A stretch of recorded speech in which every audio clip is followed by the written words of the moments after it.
পৃথিবীতে একজন মানুষই শুধু জানতেন যে তিনি পৃথিবীতে কতদিন বাঁচবেন, সেটা হচ্ছে সাইয়েদনা আদম আলাইহিস সালাম। ওনাকে বলে দেওয়া হয়েছিল উমরুকা আলফু সানা, তুমি পৃথিবীতে বাঁচবে 1000 বছর। কয় বছর? সাইয়েদনা আদমের সামনে অনেকগুলো রুহু রাখা হলো। সাইয়েদনা আদম বললেন, এরা কারা? আল্লাহ বললেন, এরা হচ্ছে নাসালুক, তোমার বংশধর, পৃথিবীতে তোমার পর এরা পৃথিবীতে আসবে। সাইয়েদনা আদম বললেন, আল্লাহ ওই যে একটা রুহু দেখা যায়, এটার নাম কি? আল্লাহ বললেন, হাদা ইবনুকা দাউদ, এটা তোমার ছেলে দাউদ, সে দুনিয়াতে নবী হয়ে আসবে, তার ছেলে সুলাইমানও নবী হয়ে আসবে। সাইয়েদনা আদম বললেন, মাবুদ, আমার ছেলে দাউদের কত বছর হায়াত আপনি দিয়েছেন? আল্লাহ বললেন, 40 সানা, মাত্র 40 বছর, 4 ইয়ার্স, 40 বছর তোমার ছেলেটা বাঁচবে।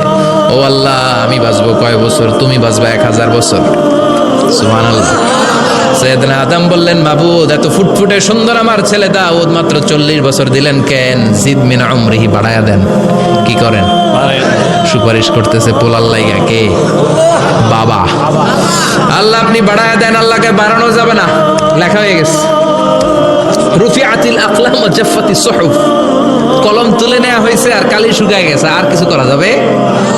সাইয়েদনা আদম বললেন, মাবুদ, আমার 1000 বছর কেন দিলেন? আমার এই সুন্দর ফুটফুটে ছেলেটারে মাত্র শুধুমাত্র 40 বছর কেন দিলেন? ও মাবুদ, আমার 1000 বছরের দরকার নাই, আমার 1000 বছর থেকে 60 বছর আমি আমার ছেলেরে দিয়ে দিলাম। দাউদ আলাইহিস সালাম বাঁচবে 40 বছর, তো বাপ আদম যদি আরো 60 দেয়, 40 আর 60 মিলে কত হয়? 100। ভালো হিসাব বোঝেন, 100। আর আদম আলাইহিস সালাম পেয়েছিলেন 1000 বছর, 60 কমে গেলে রইল কত? 940 বছর পৃথিবীতে থাকার পরে মালাকুল মাউত চলে এসেছে। কারণ এটা on time, the death will come on time, it never late, কখনো দেরি হয় না।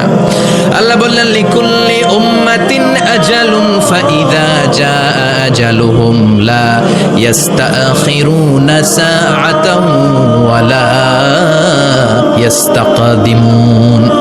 মৃত্যুর একটা নির্ধারিত সময় আমি বেঁধে দিয়েছি, অন টাইম, অন টাইমেই চলে আসে, 1 সেকেন্ড আগেও আসবে না, 1 সেকেন্ড পরেও আসবে না। 940 বছর বয়সে মালাকুল মাউত এসে হাজির, এসে বলল, জিতু আন আকবাদা রূহাক, রূহ কবজ করতে আসছি। আদম আলাইহিস সালাম বললেন, রূহ কবজ করতে আসছো মানে? আমি বাঁচবো তো 1000 বছর। কয় বছর? মালাকুল মাউত বললেন, না না, ওই যে আগের কথা স্মরণ করেন, আপনি 60 বছর দিয়ে দিয়েছিলেন। কয় না, আমি দেই নাই, আমি আরো বাঁচুম, আরো 60 বছর পাওনা আছি, আমি দেই নাই। মালাকুল মাউত বললেন, আপনি দিয়েছেন। আদম বলে, দেই নাই। মালাকুল মাউত বলে, আল্লাহ ঘটনা দেখেন, দিয়া কয় দেই নাই। আল্লাহ কয়, থাক, কথা কইস না, আয়া পড়। সুবহানাল্লাহ পড়েন। নাসিয়া আদম ফানাসিয়া বানু, ভুলে গেছেন উনি। আমরা ভুলে যাই, আমরা খেয়ে বলছি খাই নাই, নিছিলাম পকেটে, কয় নেই নাই। এরকম ডাকাইত আছে না নাই? নাসিয়া আদম ফানাসিয়া বানু, বিশ্বনবী বললেন, আদম ভুলেছে তো তার সন্তানরাও ভুলে যায়।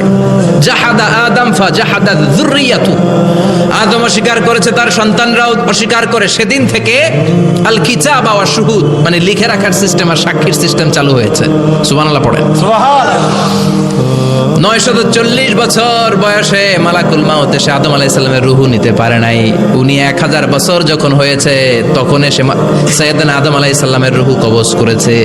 যেই দিন পৃথিবীর প্রথম মানব, প্রথম নবীর রূহ মালাকুল মাউত দুনিয়া এসে কবজ করেছে, ওই দিনটাও ছিল জুমাবার। আল্লাহু আকবার।